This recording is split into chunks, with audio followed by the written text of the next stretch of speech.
Bismillahirrahmanirrahim. Assalamualaikum warahmatullahi wabarakatuh.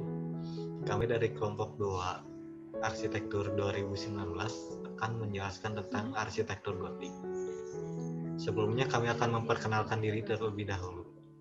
Saya Rizky Muhammad Hadillah dengan NIM 1903162. Saya Yosafat Andrean dengan NIM 1903718. Saya Arfa Levinia Rinaldi dengan NIM 1903957. Di sini kami akan menjelaskan tentang sejarah, falsafah atau nilai-nilai, budaya, karya dan langgam arsitektur, dan teknik konstruksi dari arsitektur gotik. Nah ya, yang pertama tentang sejarahnya, pada masa arsitektur gotik ini ada pada abad ke-12 sampai ke-16. Awal istilah gotik ini berasal dari para penulis abad pertengahan yang menaruh perhatian pada kebudayaan Yunani Romawi daripada kebudayaan abad pertengahan sendiri. Mereka menyangka bahwa suku-suku Goth yang dibaca Visigoth ini barbar dan yang menyerang negeri Romawi telah menghancurkan kebudayaan klasik lalu menciptakan gotik yang barbar. Namun arsitektur gotik ini bukanlah dari suku Goth dan juga tidak bersifat barbar. Arsitektur gotik ini adalah kreasi para jenius abad pertengahan.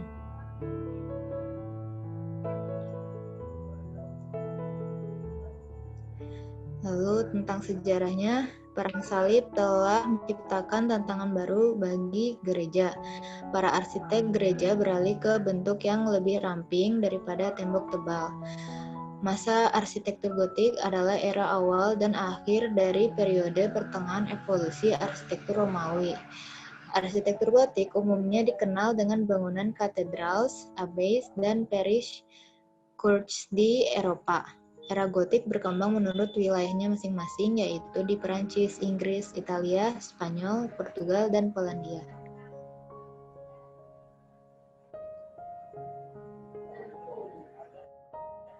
Nah, tanda munculnya.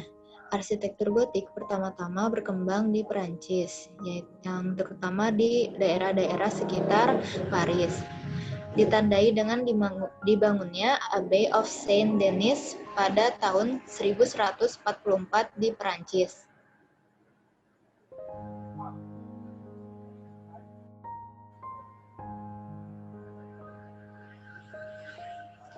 Lalu perkembangan terakhir terdapat pada abad awal ke-16 dengan bangunan seperti Kapel Henry yang ke-7 di Westminster.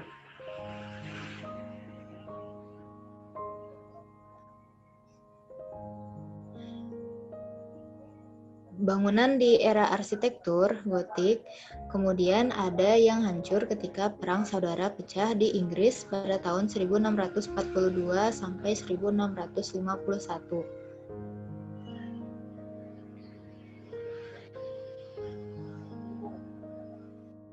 Lalu pada tahun 1663 sampai akhir abad 17 timbul pengembangan baru dari arsitektur gotik di Inggris yang dinamakan Gothic Survival and Revival.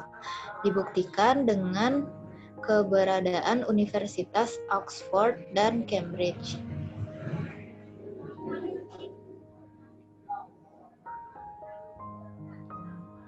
Lalu ada tentang falsafah nilai-nilai arsitektur gotik. Yang pertama ada vertikalisme.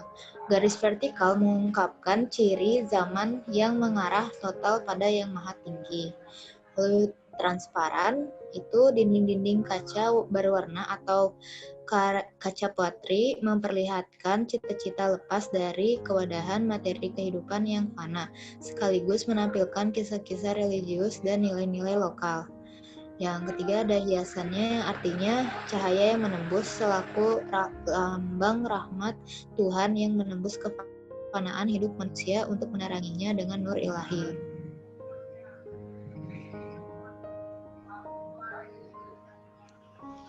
Lalu budaya yang berkembang pada zaman gotik ini yaitu budaya Kristen. Budaya Kristen pada zaman gotik sangatlah kuat. Hal ini terlihat dari patung-patung dan lukisan yang mengandung nilai-nilai kekristenan. Hal tersebut juga mempengaruhi bentuk gereja pada masa arsitektur gotik yang serba tinggi, yang memberi kesan maha agung. Selanjutnya, karya dan langgam arsitektur gotik. Karya arsitektur gotik dibagi menjadi beberapa periodisasi. Ini disebabkan oleh karena banyaknya gejolak yang terjadi antara Inggris dan Perancis yang menjadi tempat pusat kebudayaan gotik ini. Yang pertama ada pada zaman awal ke-11, di mana awalnya muncul kebudayaan gotik yang dibuktikan dengan berdirinya biara Santo Denis pada tahun 1144, lalu menjadi High Gothic di permulaan Inggris pada tahun 1130-an sampai 1240-an, lalu menjadi rayonan yang menggunakan banyak ornamen pada 1240-an sampai 1350-an, dan selanjutnya berkembang lagi menjadi gotik yang terakhir dengan bergaya flamboyan dan perpendikular pada tahun 1350-an sampai 1500-an. Ini disebabkan karena banyaknya gejolak yang terjadi seperti perang salib yang terjadi yang kita kenal dengan Richard the Lionheart, perang 100 tahun, perang antara Prancis dan Inggris dan sebagainya yang mempengaruhi budaya di sana. Arsitektur gotik ini merupakan pengkayaan dari arsitektur sebelumnya yang berkembang, yaitu Romaneski, di mana di sana memiliki perbedaan. Arsitektur gotik ini memiliki gedung yang lebih tinggi dengan menggunakan unsur-unsur pelengkung yang lebih runcing di atasnya, menggunakan penopang dinding yang disebut buttress, dan juga ornamen-ornamen lainnya. Ciri-ciri bangunan gotik antara lain bangunannya yang tinggi-tinggi, ini menggambarkan keagungan Tuhan yang maha agung, yang maha tinggi.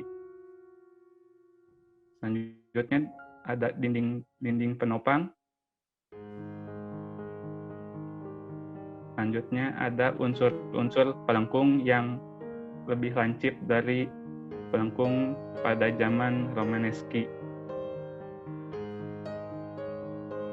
Selanjutnya langit-langitnya berusuk.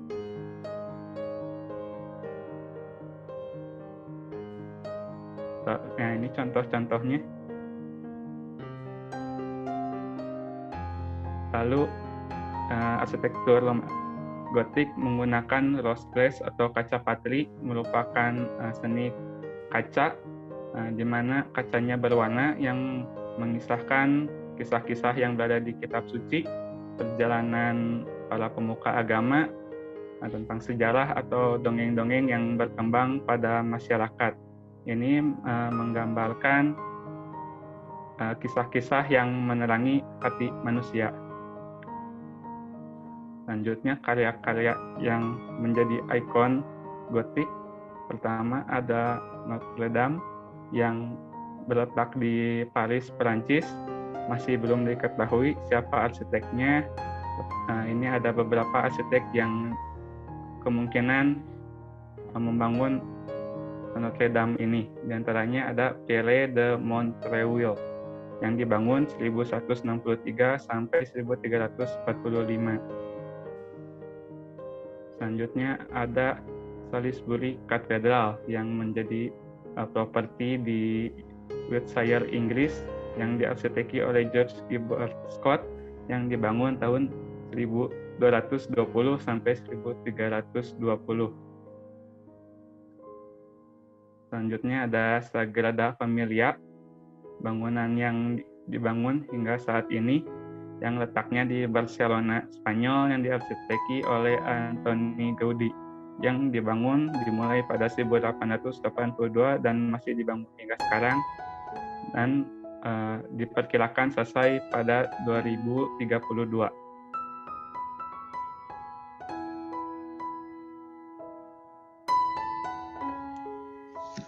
Lalu ada teknik konstruksi dari arsitektur gotik ini, ada beberapa macam. Yang pertama denahnya. Orientasi bangunan pada zaman gotik ini berorientasi dari barat ke timur dengan bentuk menyerupai salib. Pintu masuk berada di sisi barat bangunan, sementara altar berada di ujung timur, dan nave atau tempat duduk para jemaat berada di barat setelah pintu masuk. Yang kedua, strukturnya. Bangunan pada arsitektur gotik ini memakai struktur kerangka dan penopang. Beban-beban bangunan ditopang oleh pilar-pilar. Pilar tersebut menyatu dengan konstruksi atap. Dinding pada bangunan arsitektur gotik hanya berfungsi sebagai selaput pelindung bangunan.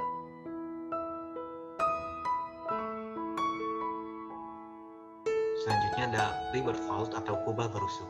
Dibuat dengan menghubungkan arch atau lengkungan secara diagonal dari sudut ke sudut. Cocok untuk bangunan dengan lebar yang ramping. Selanjutnya, ini adalah ciri khas yang paling menonjol di arsitektur gotik, yaitu flying buttress. Berfungsi sebagai penopang beban bangunan yang tinggi. Flying buttress ini menyalurkan beban dari vault atau atapnya, lalu ke flying buttress, disalurkan menuju pier buttress atau menara di sisi bangunan. Selanjutnya yaitu pointed arch, perkembangan dari arch atau lengkungan. Memiliki satu sudut lancip di puncaknya. Pointed arch ini lebih mampu menahan beban di atasnya daripada arch yang biasa atau yang berbentuk setengah lingkaran. Selanjutnya, pinnacle, yaitu menara berbentuk kerucut yang berfungsi untuk mengurangi gaya latar pada atap dan sebagai ornamen pada bangunan. Selanjutnya, bukan yang luas. Jendela-jendela pada bangunan arsitektur gotik memiliki ukuran yang luas agar banyak cahaya yang masuk. Dan terakhir ada gargoyle, yaitu patung berbentuk monster yang berfungsi untuk mengalirkan air hujan dari atap menuju mulutnya ke bawah tanah.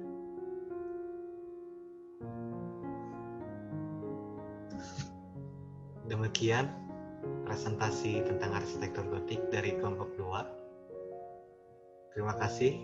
Wassalamualaikum warahmatullahi wabarakatuh.